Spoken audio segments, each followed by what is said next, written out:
Ladies and gentlemen, this is going to be very exciting. This is something that I want to try maybe doing every weekend from here on out, but just thought it would be really cool if we could go through and talk to members of the flock. So, what we are going to be doing today is we are going to be inviting on members of flockfantasy.com. We are going to just be talking anything Dynasty Fantasy Football related that they want to. If they want to talk about their Dynasty teams, let's do it. If they want to talk about some strategies, let's do it. If they want to talk about best ball, let's do it. We can pretty much do anything here. But of course, if you want to get in on this action, if you want to be a member of the flock, it's never too late. You can join the flock on flockfantasy.com, where you can find all my Dynasty rankings, where you can get all the premium content of your favorite Dynasty Fantasy Football creators. When you sign up with promo code FLOCK, you're going to get 30% off any subscription. You are going to get the potential to come on the live stream with us, and you are going to get your Dynasty team broken down by yours truly. Link in the live chat, link in the description per usual. But we already have someone waiting for us here. Let's go ahead. Let's add in Bush Sports. My man, how are you doing? Super happy to have you on. Yeah, no, good to be on. I think this is a great idea. So hopefully we get some good discussion going today. Yeah, perfect. I know you were messaging us in the live stream that we had with the redraft channel previously, like going through and looking at some like best ball strategies of maybe taking multiple guys in the same backfield and going and playing around with just different roster construction. So I figured might as well, instead of try to go message back and forth with it, just, talk about it on a live stream. So Yeah. Let's hear your thought process here. Let's hear the overall strategy behind what you're thinking. Okay. So I did this last year. And like I said, so I said this in chat, I had a lot of Zeke and Pollard. And I think I'm newer to best ball, so I don't have these strategies down yet where it's like I have the signature type that I like. So I tried it out last year. It won me money. I had about 1,500 invested in there. I won about 3,000. So it's not quite to the level of what you had, but there was success. And a lot of that success had to do with these stacks that I had. So, for instance, I'm just gonna go through that draft that I showed you and kind of talk about my thought process. We had Mahomes and Kelsey to start it out. So when we have that, we know, okay, quarterback is going to carry, tight end is going to carry. This team, that's the backbone of the team. We just want a high floor and a safe bet at wide receiver running back. So what I ended up doing is I got an Aaron Jones and AJ Dillon stack and a Kenneth Walker, Zach Charbonnet stack. Week to week, we know one of them is going to get a touchdown or at least have decent yardage to a point where that RB1 and RB2 spots are set every single week. And my philosophy is that we're trying to get to the playoffs, because in the playoffs, anything can happen. I know we want a high ceiling. I might disagree. I might say, let's get a high floor. Let's get to the playoffs. And we're going to have stuff like Mike Evans in week maybe 18 it was with the 3 touchdowns. That's just going to happen at random times, right? So if we can get into the playoffs with a high floor play, like having a completely set situation with Aaron Jones and AJ Dillon, Zach Charbonnet, Kenneth Walker, RB1 and 2 are set. And then, of course, I had Fournette and Kareem Hunt, because if one of them lands on a team, I'm getting them at a value no matter what. So that was just depth. And then I had Amari Cooper and Donovan Peoples-Jones. Same thing. Week to week, I'm going to bet on this Cleveland offense regardless. I've had so much Elijah Moore, but I wasn't able to get him. But this stack, regardless of if I have Elijah Moore or DPJ with Amari Cooper, week to week, one of them is going to have a touchdown. One of them is going to have good yardage. I had Jordan Addison, KJ Osborne. I know JJ runs the show, but again, if we saw what Thielen and Osborne did last season, most weeks, one of them was still getting good production week to week. When Jefferson especially is getting triple teamed, once teams figure out that maybe he's pretty good, one of the better options out there, a receiver. And then I had Wandale and Paris Campbell. Now, maybe I'm a little psycho about Paris Campbell. I think I have like 85% exposure to him. We don't have to talk about that. The point is, we have 3 stacks of 2 wide receivers on the same team. It's the same thing as running back. Week to week, just raising that floor, we know we're going to get good production from one of them. So wide receiver 1, 2, and 3, with the 3 stacks that we have at wide receiver, we're set. And then, of course, I have, people like Marquise Brown, Tyler Boyd, just upside pick. I mean, Tyler Boyd isn't necessarily upside, but just depth there, just in case something doesn't happen. And I haven't had an opportunity to really dive into this because I am newer to best ball, but um just from a conceptual standpoint, what are your thoughts? Because I feel like this could be groundbreaking if done So correctly. I think I've told you, we talked about this, or at least I talked about it on the live stream before, where I think if we were getting these guys at values, I'm going to be completely fine with it. And I think that there are maybe some hidden benefits that you didn't really cover that I would actually be more excited about these things, right?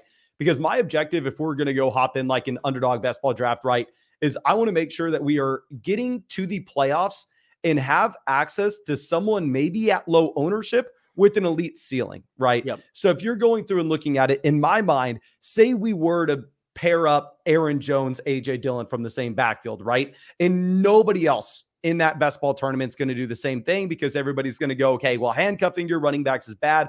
I don't want to do that. Well, we could possibly get usable weeks through the course of the season, as you were already saying. You know what? Maybe Aaron Jones is a down week and then AJ Dillon pops off and we can be carried through in that fashion. What I kind of like about it is what happens, say, if Aaron Jones is a top 3 running back in fantasy this next year, right? He stays healthy for the first 12, 13 weeks of the season. He is the league winner. He is the guy that you need. But then right before the playoff tournament, even if AJ Dillon has done literally nothing, if then Aaron Jones has a high ankle sprain and AJ Dillon then steps into a workload where AJ Dillon projects to be a top 5 to top 6 running back in fantasy, then we could put ourselves in a position where we're maybe in that fantasy football playoff tournament with a player at low ownership that nobody else has, So that's one of the hidden benefits and why I potentially like that strategy. It's not necessarily like, oh, I'm getting a really high floor every week. I completely understand that argument as well. It's more so if I were to like try to sell the benefits of it, it would be more about trying to get to the very end with a unique player with an elite ceiling, if that makes sense. No, I agree. I think my perspective on it is that let's say you have Mike Evans in week 18. From if I recall correctly, not many people in the contest that I was in had Mike Evans. So if you did, you were basically guaranteed to win that week. Because I maybe you just didn't have a good week 15, 16, but the advance rate wasn't very good. But let's say you had Mike Evans and then your tight end in the best ball playoffs. If you don't have the tight end that goes off that week, you're just not going to advance. And that's just how it is because anybody can have a good week at wide receiver. You had Zay Jones winning leagues last year. But if you didn't have George Kittle, if you didn't have, Tyler Higbee, these guys that just went off in the playoffs, it's a position where you have to hit it. So let's say they had Mike Evans, they got 50 points, awesome. But then they had, Taysom Hill, something like that, and they just didn't go off. They didn't have a good quarterback. So you have this highly productive player. You had exactly what you said, which is this player that not many people maybe had, but it doesn't. I guess so. Okay, imagine that. So you have this highly productive player, but then you're weak in other positions. My thought process is that if you're good at every single position, it's almost like a turtle versus the hare kind of situation where if you get 10 points RB1, 10 points 15 RB2, 10 points wide receiver 1, 15, to 23 or the opposite. These consistent points at every single position, especially in this regard where it's Patrick Mahomes and Kelsey, where at the very least those two are set. I just think the high floor at every single position, meaning like wide receiver 1, 2, and 3, means that there's no way.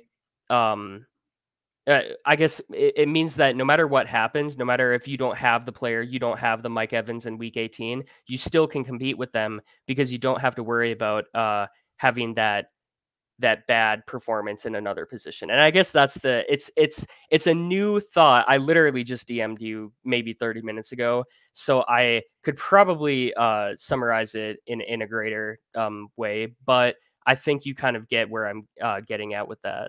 Yeah, definitely. I just want to highlight this. And this is an example of what I did. I didn't do this on the live stream. I actually did this at the gym earlier this morning. But like, if for instance, if we were to go through and look at this team overall, not saying that I love the roster construction behind it. I mean, some points I think I did make a mistake, but an example of this, right, is where I'm not going out of my way and I'm not saying, okay, because I draft Khalil Herbert, pick 127, I need to go through and I need to add in Roshan Johnson, 138, or Deontay Foreman. Instead, it's more about, in my mind, staying flexible, where if that value were to fall to you, I'm going to be happy to take it. So like if I'm going to look at my team here and the ADP that we got these guys at, I mean, I ended up getting Khalil Herbert about 12 picks behind ADP. And then you also had, I mean, Roshan Johnson falling about 13 picks past his ADP. So in this kind of instance, I'll be happy to go through and I'll be fine just going ahead and kind of monopolizing those backfield points for the reason that we were saying. My man, you know, we've talked about this. You're the one who put the idea in my head. We'll let the cat out of the bag here real quick on this live stream. On flockfantasy.com, we are about to have a massive update over this weekend where members of the flock are able to submit rankings and they are able to submit articles to the site as well. And this is going to be not behind a paywall, right? So if you're a member of the flock on flockfantasy.com and you go through and you go, hey, man, I'm really interested in this research. I'm really interested in going through and looking a little deeper into this. You can go through and you can write an article and you can post it on flockfantasy.com. And it will be free for everybody to view, regardless of if they're paying, regardless of if they are a free account. And I would love for you, my man, to actually look into this a little more in depth. I think Rotoviz is a really good tool. I can get you that Rotoviz tool if you want to try to figure it out and look at examples from this past year and the year before of this working. Because I would love to see your opinion on this, like laid out in that article format. Yeah, for sure. I think I'm intrigued enough with it. And I think the logic makes enough sense to me where I would totally be okay diving into it, because I think if I'm as correct as I feel like I could be, then this could be game changing if you're able to implement it correctly. So for sure, I'll look into that. I do have a Rotoviz account, so I can dive into that pretty soon here. Awesome. Yeah. And then I think we'll have that. So if you've noticed, there have been a couple bugs on flockfantasy.com this morning. I think we had a bug where like the one quarterback rankings were the same as Superflex.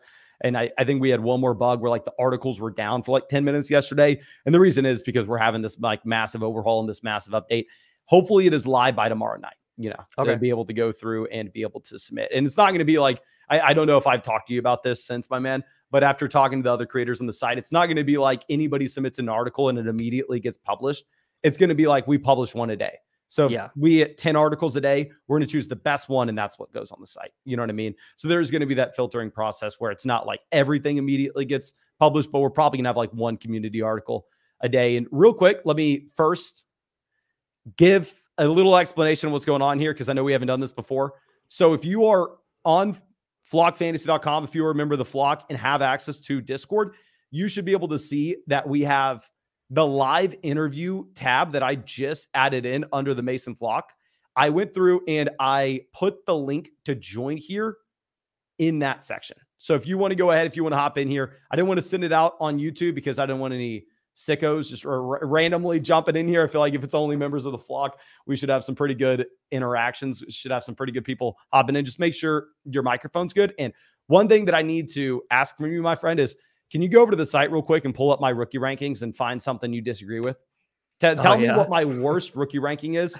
That way we can go through and we can go back and forth and I can figure it out if we need to be making an adjustment. Yeah, for sure. That's great. Hold up. Because I'm sure, I think that, my man, I want you to submit rankings once we have the live update. It is difficult. Once you go through and look at like the entire list, like it's easy to go through and like nitpick and say like, oh, this guy should be higher, this guy should be lower. To submit them flat out by yourself, it is much more difficult than it looks. So I would always appreciate anybody on flockfantasy.com letting me know if they have any feedback. If they say, Mason, you know what, man? I mean, Zach Charbonnet is way too high, or Will Levis is way too low, whatever it may be. But as you do that, we have a question coming up from Matt. My man, thank you. Says, traded Malik Willis, Sky Moore, the 107 for Goff in early 2024 first. Okay, so here, I mean, if you're looking at this, trading away the 107 for an early 2024 first, if it truly is an early 2024 first, is a good move. Obviously, you'd rather have Goff over Malik Willis, Sky Moore, so I like the deal. And traded Kenneth Walker, Deshaun Watson for A.J. Brown, and I'm assuming Deontay Johnson. I don't really know exactly what that trade is. You're saying it's a 32-team league. Oh, so a 32-team league, maybe that 2024 first isn't as early as I initially thought. It's a tough one, my friend. Definitely a tough one. I mean, playing in a 32-team format just messes everything up, to be honest. Okay, so I'm looking at it right now.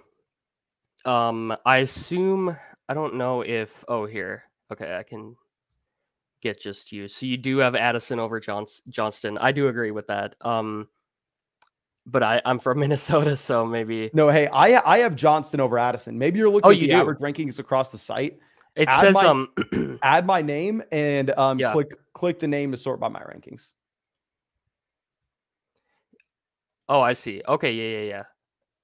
I'm still getting used to it. Okay, you do have Johnston over Addison, so I'm just gonna give you, a little hard time about that. Okay, let's hear. But it. I think it's interchangeable. I think it depends on. I mean, for me, I'm just gonna take Addison, so I have a good time rooting for my guy. But I'm so far. I think the top 10 is great. And like let's talk through Addison versus Johnston real quick.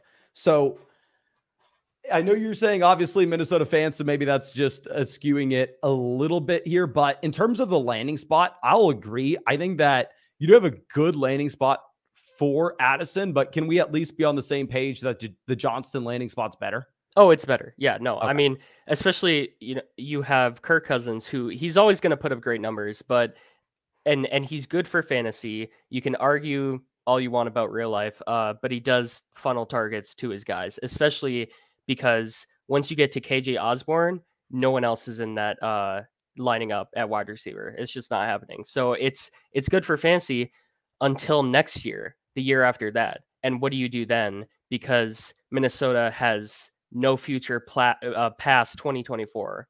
So there is a little bit of like, okay, you have Jefferson taking away, 30% of the target share, and then you might not even have a quarterback after that. And Minnesota, if you know Minnesota sports, we are in permanent purgatory. So we're never going to tank and get someone in the top 5 where like, okay, we're excited about the future. We're just going to be good enough and bad enough that we have to trade for veterans. So his ceiling is always going to be capped with JJ in the offense and no future at quarterback. So that's not a good thing.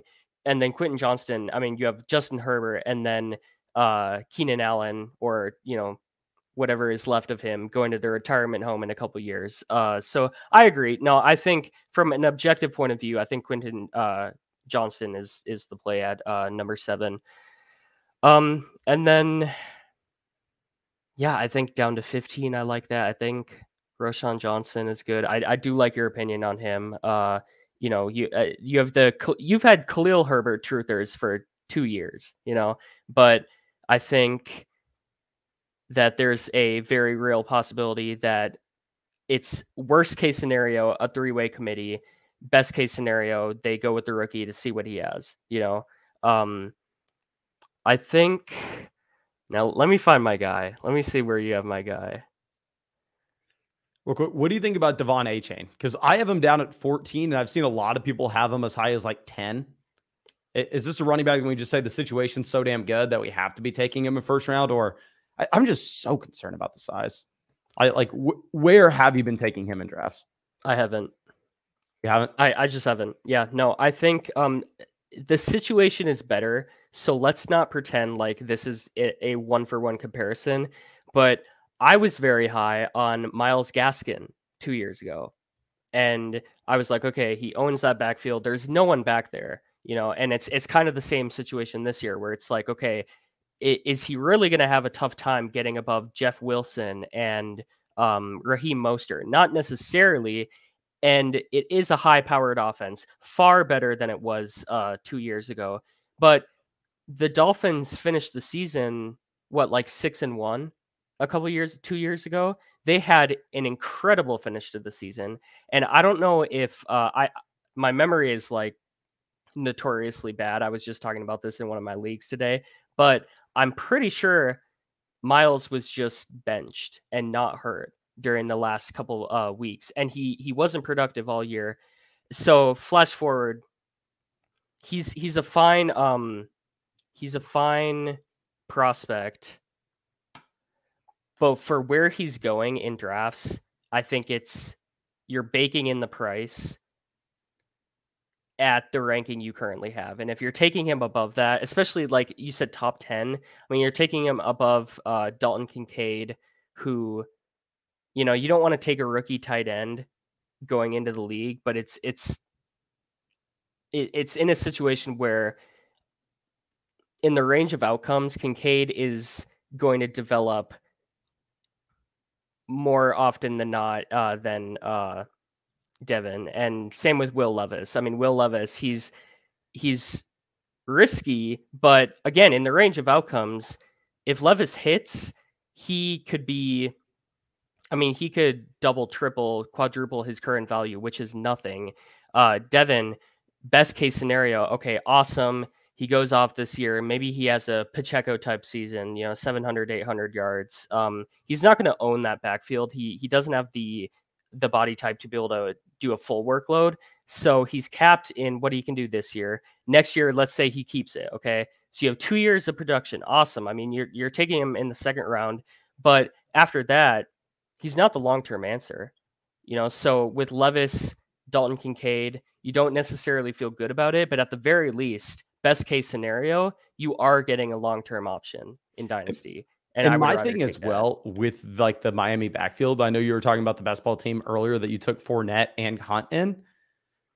I easily think Miami can be a landing spot for one of those veterans. Because if Yeah. you look, you have Zeke, Fournette, Hunt, all just sitting out there. And if they're going somewhere, they're not going to a Houston Texans type situation. They're not going to a team that's not going to be competitive this next year. I don't think they would want to do it. And I don't think a team like the Houston Texans would want to bring in one of those dusty old veterans. It's going to be a team that is looking to contend this next season that goes, okay, well, maybe Leonard Fournette can give us something. You know what I mean? And so I could easily see Miami being a spot that looks super good right now, but honestly, they could make a play for one of those veterans in free agency. They could maybe trade for Dalvin Cook. Like, I just hate the idea of going through and drafting him just solely based off of, I mean, the projected opportunity that he's going to have in year one.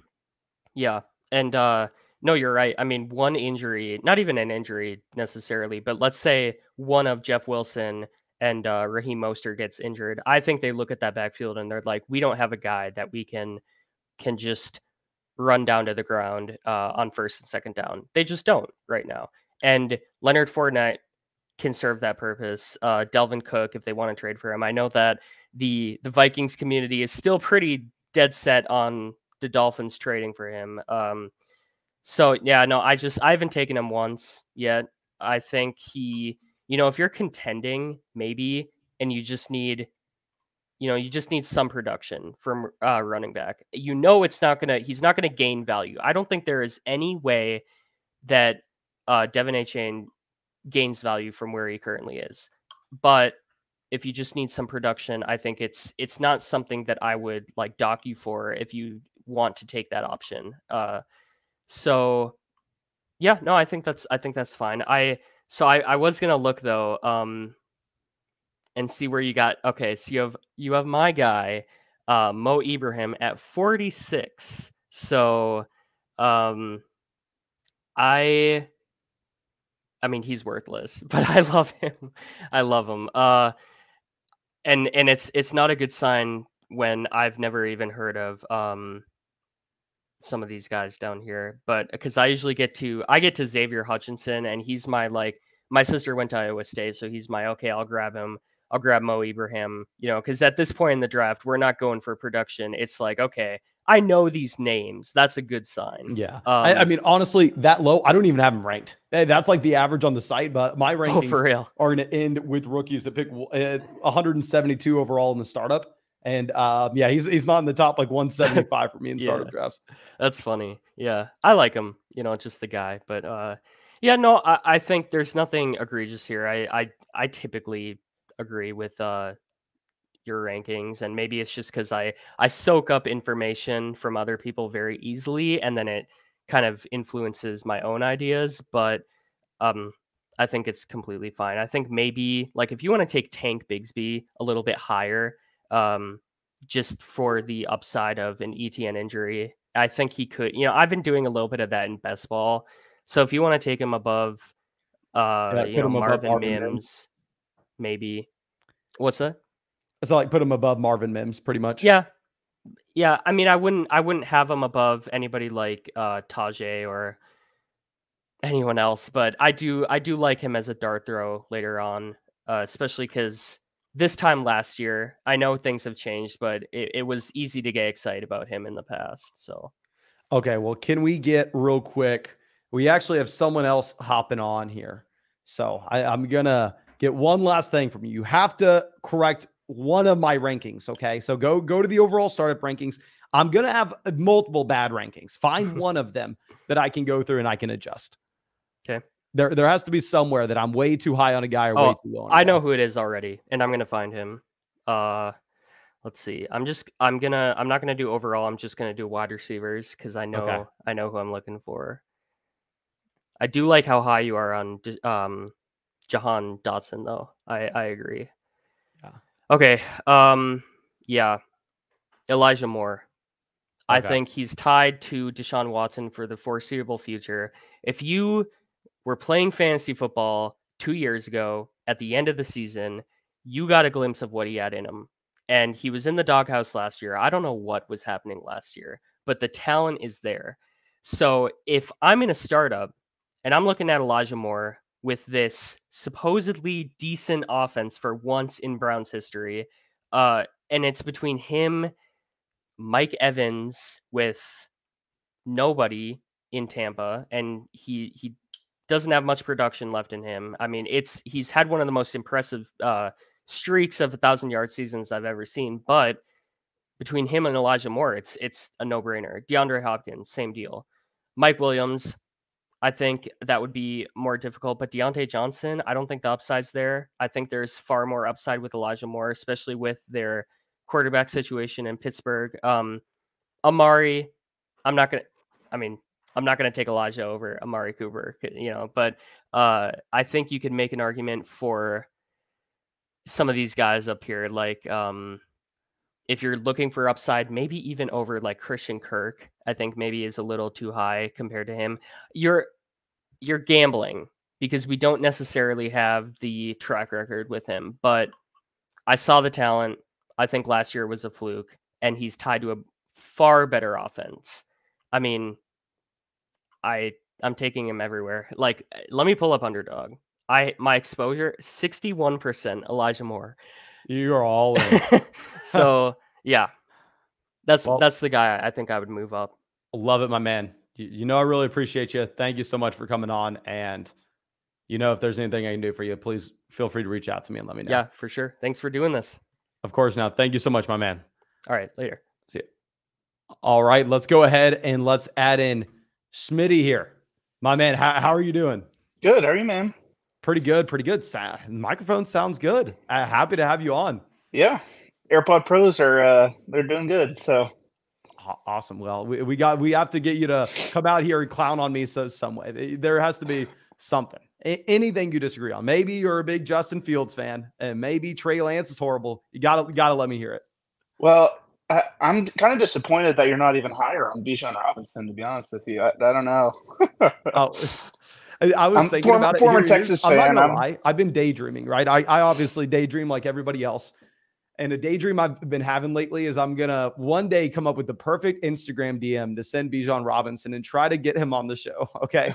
And if that can happen, I will draft him in every single draft, regardless of the cost. If I'm on the clock at the 101, I will take him in every single one. Yeah, I guess that's kind of my question. So I recently kind of sold out of all of my 23 picks. I got an offer for something I couldn't refuse. So I'm up to just in full rebuild mode for my team. I know that the one guy that's at 101 is he's a Justin Herbert fan. So he's kind of been my, not available to anyone, but Would you be willing for the right package to move off of kind of that high end quarterback, get Bijan as well as some other picks going forward? Like, what's paying too much? Do you know how many starters off the top of your head? What do you mean? Like, how many players do you have to start on a week-to-week basis in the format? It's 10. Like, you have to start 10. Okay, so it's like a well-balanced one, and it's a 12-team league. 10. Oh, if it's a 10-team league, to be honest with you, I mean, in a 10-team league, it's just so easy to find like a quarterback that I would be willing to go move Herbert for Bijan and not get a ridiculous amount in return. Like, I would sell Herbert for Bijan in a future first easily in that format if you really want to.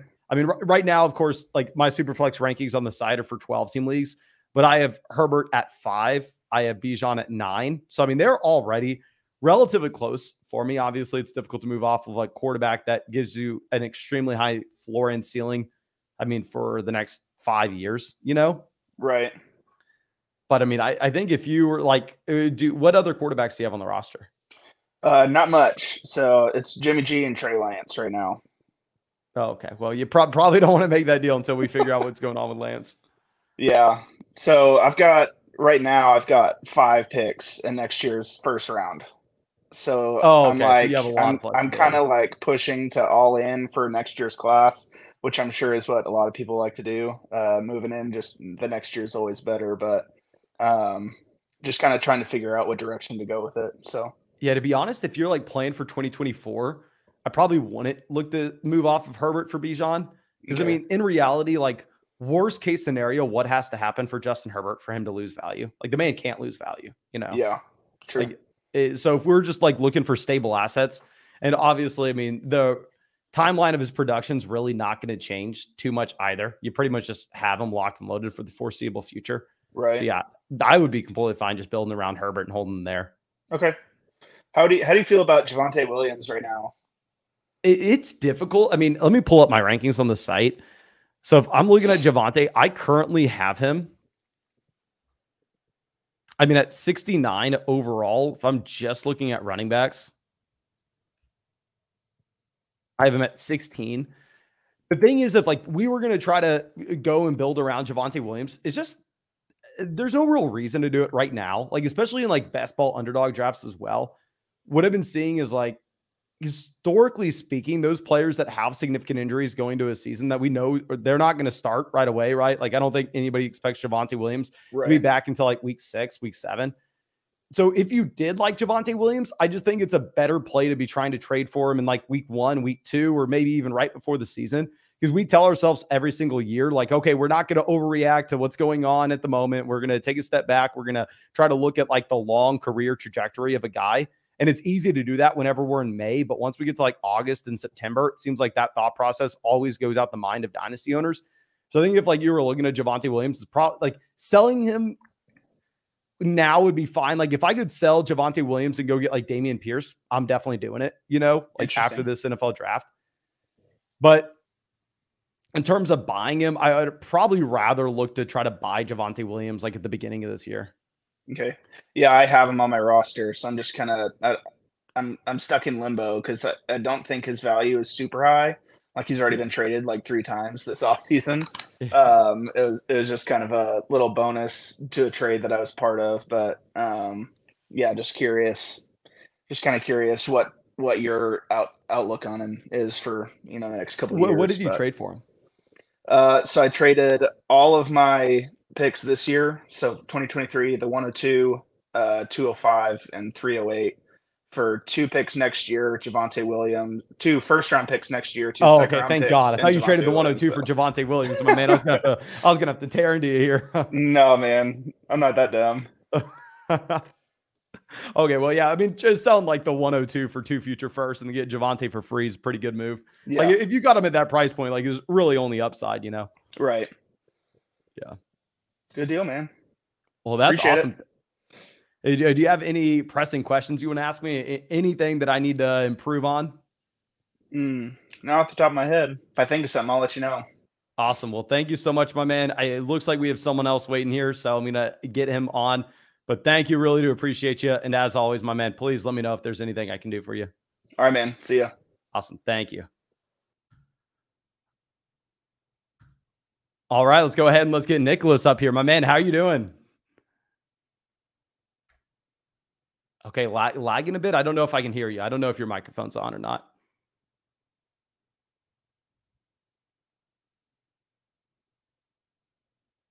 Okay, well, I will say starting off poorly, audio issues, Iowa State t-shirt, hook 'em horns. Like this is a little embarrassing. Couldn't have at least taken off the Iowa State t-shirt, but I mean, it is what it is. We'll get it sorted out here. But Nicholas says, great questions. Tyler says 108s or DeAndre Hopkins. Probably going to go ahead and take the 108 if it's super flex, because 108, they're going to be getting like Quentin Johnson, Jordan Addison, like that. But Sports says tech troubles infuriate me because I'm so bad at fixing them. Yeah, it is. I never know what's going on. I think we can hear him now. Nicholas. Okay. Got you. How you doing, my man? Good. How are you? Pretty good. So what kind of nerve do we have coming on with an Iowa State t-shirt? What's going on here? Hey, this is an Iowa State shirt from a camp. I actually went to a football camp for a tryout to try and get on the team. And so that's awesome. How was that?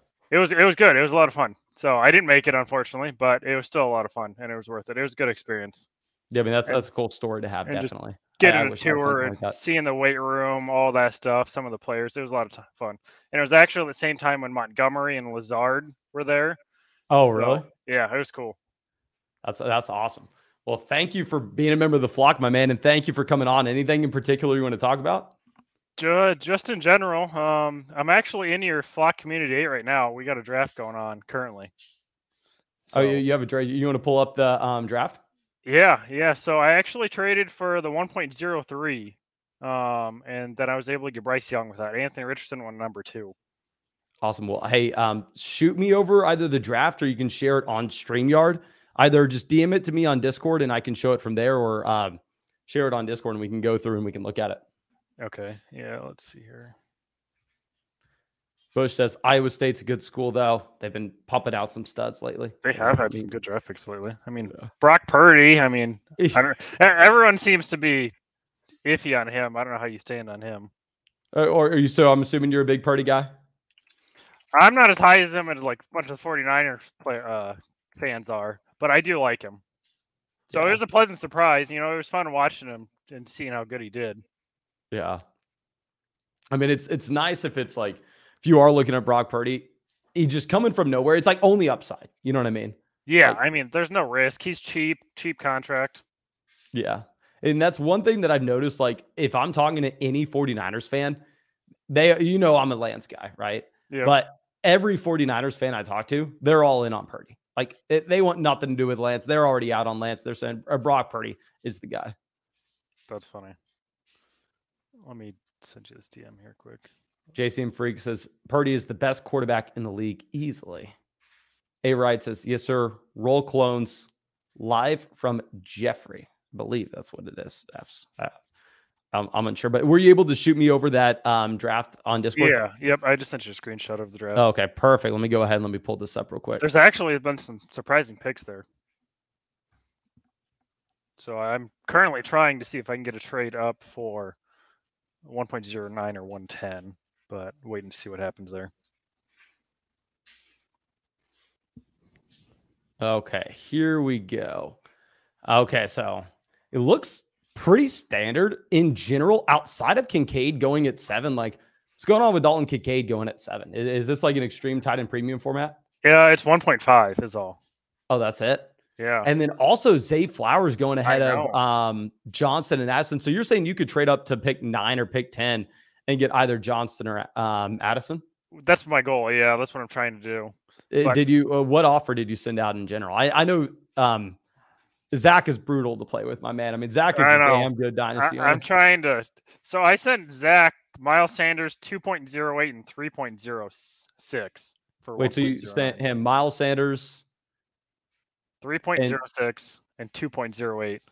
Okay, so Miles Sanders in 2 seconds. Yeah. Yep. Well, technically a third. Oh, okay. Yeah. 3.06, 2.08. So. Yeah, if he can get. Yeah, if you could pull that off, I think that'd be great. I mean, also, if I were you, I'd just go ahead and if you would do that for pick 9, pick 10 is pretty much the same thing. I tried pick 10 too. Yeah. Yeah. But what do you have with this team in particular? Is this like how long have you been in this league? I just joined it this offseason, so I've been trying to make a lot of changes on it. Oh, okay. And did you just find it through the Discord? Yeah, yep, I found it through Discord. Okay, yeah. Zach is I haven't been in any leagues with Zach being a commish, but everything that I've heard, everybody loves him as a commish. Yeah, he's been really good to deal with. He's time friendly, figuring out trades, talking to him or whatnot. It's been nice. I've been really happy joining. There's been good competition. I mean, everyone here has been active, so it's worked out really well so far. Yeah, that's awesome. Yeah, I had a flock meetup earlier, I believe in January, and I had a lot of people come out, and a lot of people are actually saying that they were in Zach's flock community league. They joined through the Discord, and they were all saying how good they were. None of them said that the leagues I run are any good because I'm a horrible commissioner. If I'm going to be completely honest, we need to get much better. But yeah, I've had a ton of people telling me how much they love Zach's league. Yeah, no, it's been great. I didn't get the best team. I've been trying to change it. The biggest trade I made was I actually traded Saquon and Mark Andrews, and then I got Drake London, George Pickens, and the 2.08. So Saquon and Andrews for London, Pickens, and 2.08. Okay, so and then I'm assuming this is a rebuilding team then. Yeah, my best wide receiver was Paris Campbell and Hunter Renfrow. Okay, so are you just burning it down for 2024? Yeah. I also traded. Let me pull it up here to get the exact trade. So to get up to 1.03 to get a quarterback, which I got Bryce Young, which I was happy with. I got traded Dalvin Cook in 1.06, which was a little bit of an overpay. Yeah, I mean, I feel like if you're gonna just play for 2024, though, it's a difficult time because you can always try to play the game of like, okay, I'm going to wait with these veterans like Saquon Barkley until the beginning of the season. Then I'm going to go through and look to sell him when his value is a little higher when people are looking for points. It's just like playing with fire in that you never know if you're going to get the opportunity. So if you have to burn it down, like the first chance you get, even if you have to sell for like 90 cents on the dollar, you just kind of have to ship those veteran assets off. Yeah, and that's what I had to do. I mean, there's no good value, and I didn't want to wait a year for a quarterback and try and risk it. I was able to trade Goff. Let me actually pull that trade off to get a first next year. Oh, if you sent Goff for 2024 first. So I sent out Goff for a 2024 first, 2024 second, and a third rounder this year. Oh yeah, I really like that if you're burning down for 2024. But JCM says, what makes a good commissioner really stand out from an average commissioner? Say a good commissioner is extremely active, and the second that someone asks a question, he's there to answer it. Or if the second that there's an issue, he's there to resolve it. Yeah, that actually just happened. So I sent a trade trying to get 110 on the desktop app on the computer, and it didn't include the 110. He accepted it, just joking around, and the commissioner was immediately in there like, hey, are you going to reverse this or do I need to? Yeah. And we were like, no, we're going to reverse it. It was just funny. So no, he's been great to deal with. And the bylaws super easy to understand, using League Safe. It's really great. Zach has some great leagues. Highly recommended if you can get it. Perfect. Yeah, that's what I saw him in the Discord. He had like 5 or 6 open spots like a week or two ago. And then I went through and I like put it on the announcements. I was like, yeah, I'm willing to stand by him as a commish. I'm not gonna go through and like point out anybody else's open spots, but I've heard great things. But in general, is there anything that you want to talk about? Anything that you feel like I need to rethink or maybe have a better viewpoint on? Well, I wasn't quite sure on how much I should give up for like 1.09 or 110. I mean, we saw Quentin Johnson or Addison available there. I mean, do I try and overpay to make sure I can get one of those? I was trying to figure out exactly how much I wanted to get them. If you're saying that you have like no aspirations to contend this year and it's all about 2024. I don't have a chance this year. I mean, I'm trying to rebuild. I got London, Pickens. I just drafted Bryce Young. Otherwise, my quarterbacks are Ritter and Mac Jones in the Superflex. Yeah, I mean, so essentially the goal is like burn it down, get the 101 next year and bring in Caleb Williams. I love the idea of trading like Miles Sanders and some junk to get one of those picks. Yeah, see, that was my goal. I mean, I was just trying to get some wide receivers. They have longevity. I mean, I traded Kamara too to get Ritter and something else just because I knew I could compete. I had some old wide receivers or running backs. I mean, Kamara, Cook. I wasn't quite sure if they were going to get injured. So I was like, I'm just going to take what I can now and get assets now. Yeah, I mean, it's almost to the point as well. Like, you're highly incentivized to get those pieces like Kamara off your roster because they're going to give you nothing in 2024, and all they're going to do is make you have a worse rookie pick next year. Yeah. I mean, if you think about it, if I'm overpaying for this year, I'm getting 90 cents on the dollar for those guys. I'm going to gain it next year if I'm able to get 101 or 102 instead of like 106, 105, something like that. Yeah. Well, do you have any other 2024 first outside of your own? No. Well, yeah, the one I traded Goff for, and then mine. That's it. Oh, okay. At least you have another one. But real quick, I know you remember the site. Do you mind pulling up real quick, checking out my rankings, and telling me something that I am wrong about? And because whenever you go through and submit rankings, it is hard, my man. And I am sure that there are multiple rankings that I need to be making an adjustment with, and I need to be fixing. Yeah, and rankings are tough because, I mean, you can get close, but everyone's still going to value people differently. I mean, just like in the draft we saw, this person decided to value Kincaid and Flowers over Addison, Quentin Johnson. Yeah. Even when it wasn't a huge need on their team. Let's see here. The first thing I'm going to nitpick is Justin Fields. You have him high. I have him high, my man. How much lower? Okay, this is what I needed. This is exactly why we did this live stream. How much lower am I allowed to put Justin Fields? I mean, I would put Watson. It was a question mark last year, but when he had a full season and he wasn't coming off suspension and everything, he was top 5 at worst. I mean, he was the 5th in like 3 straight years. Kyler Murray's injured, but Dak. I mean, Justin Fields just set the quarterback rushing record, and he was still like the 10th overall quarterback. You have him at 8. I mean, can you repeat that rushing year to get higher than 10? Or is he going to get that much better as a passer to get up to 8 that you have him? I just feel like that's my big question mark because I don't think he got some better pass catchers, but is he really going to prove that much as a passer? Okay, you've convinced me, my friend. I mean, now if anybody tells me that I am too low on Justin Fields, I'm going to say it's because Nicholas is too low on Justin Fields. It's not me. I'll go ahead and I'm going to update these rankings. I'm moving Deshaun Watson back ahead of him. Yep, I was bullied into putting Deshaun Watson behind him, but you know what? I like Fields, and he has the potential. I mean, anytime you have a rushing quarterback for fantasy, that's a great asset. But when he set a rushing record, and he still is only the 10th overall fantasy quarterback, I mean, here, let me double check, make sure I'm correct. But I'm pretty sure he just got to 10.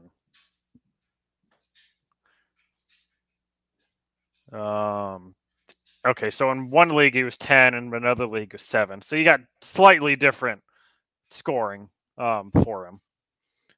But I just feel like he's not going to break the rookie rushing record again for quarterbacks. He may get slightly better passing wise, but I mean, you have Kirk Cousins, who's a top passer, and he's right around that without any rushing. So I feel like you got to get that middle ground is where you're going to have a top player. I mean, you got Jalen Hurts, he's rushing and passing. Just one of your top options. Same with Mahomes and Allen. You got to get that middle ground. I don't like straight rushing quarterbacks or straight passing, in my opinion. Okay, hey, enough said, my man. I am there with you. You don't have to try to convince me to move Fields down our rankings any lower. But Matt coming out with the donation says 12 team PPR, 1 quarterback, 3 wide receiver league. I have the 101, 102. Are we going to go Bijan and Gibbs or Jackson Smith and Jigba? Trade the 102 for the 103 and 112. Should we get JSN at the 103? My team is a bad rebuilding roster. What are you doing here? I would probably trade the 102 and get the 103, 112 if we think that Gibbs and JSN are similar. Yeah, personally, that's what I would do. Gibbs is smaller. I mean, he's got slightly higher injury chance, but if what the Lions say is true and they're going to use him as a slot a lot, I'm pretty high on him. I mean, he's going to, at the very least, you can sell him after this year after he does really good. I just did that with Kenneth Walker in one league. He had a great rookie season. I sold high on him and got the 104 and 105 for him. So I just feel like I would go Bijan and Gibbs and then maybe move him Gibbs next year. I feel like so you wouldn't trade the 102 for the 103 and 112? I don't think I would. The 112 is, I don't think you're going to get I mean, it drops off. The 112 is bad. It drops off. 112 is bad. Yeah, it drops off. I mean, if it's super flex, yeah, I would get the 112. But one quarterback, no, I don't like the 112. Okay, I mean, well, if I pull up my one quarterback draft that's going on right now, let's see who's available there. Matt says he loves JSN. He's biased. I am biased for Jackson Smith and Jigba as well, my friend. I definitely am. So in my one quarterback, the 12th pick was just Jonathan Mingo. He had Anthony Richardson go right before that, Josh Downs right after that. Okay, well, yeah, that is pretty damn gross, but That's not very good. I mean, giving up Gibbs for that. yeah, I mean, what do you think the possibility is? Like, you can take the 112 though, and whatever second rounder you have, and ship it off for a 2024 first. Yeah, I mean, it depends on your league, because like my one league, you can trade future picks without restrictions. You fuck fantasy, which is good because you have some bad owners. You got to pay before you trade future picks. So you have some people that don't want to trade future picks until it's closer because they don't want to pay that far ahead. So it kind of depends on your league for that one. But otherwise, that would be a good option if you can do that. Otherwise, I like to trade a lot. I'm happy to take the players now that I'm high on, like Gibbs, and willing to trade him down the road. You take some risk with that in case he gets injured or something. But if someone believes on Gibbs or JSN's upside, which JSN I do believe in his upside long term, this first year though I don't think he's going to be quite as good. I mean, it's a difficult landing spot. You got Lockett and Metcalf ahead of him. So you think Lockett outproduces JSN this next year? I think they'll be pretty similar. I don't think so? I don't think there's going to be a big difference. Lockett has not fallen off a cliff. He's still a good wide receiver. No, Lockett has been very good. I mean, let me pull this up. I was going to say he's quietly consistent. That's what he's been, like a phenomenal redraft pick pretty much every year over the past 4. What's crazy about Lockett, can you take a guess on how many games, I mean, how many seasons Lockett has played fewer than 16 games? I'm cheating because I haven't pulled up right now. Okay, never mind. Well, let's ask the chat right now. How many seasons Tyler Lockett was drafted in 2015 has he played fewer than 16 games in? JCM says Lockett is always undervalued. He is. I mean, I didn't realize he was this high even this past year, and I'm high on Lockett. Well, let me just go ahead and show this at this point.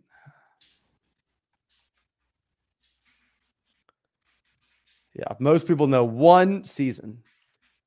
And that one season that he didn't play 16 games was 15. Yeah, played 15. In 2016, yeah. His second year in the league, he played 15 games. He missed one game. Now, to be fair, I mean, he is turning 31. He is, but he was still just 13th. PPR rankings, he was just 13th this past season.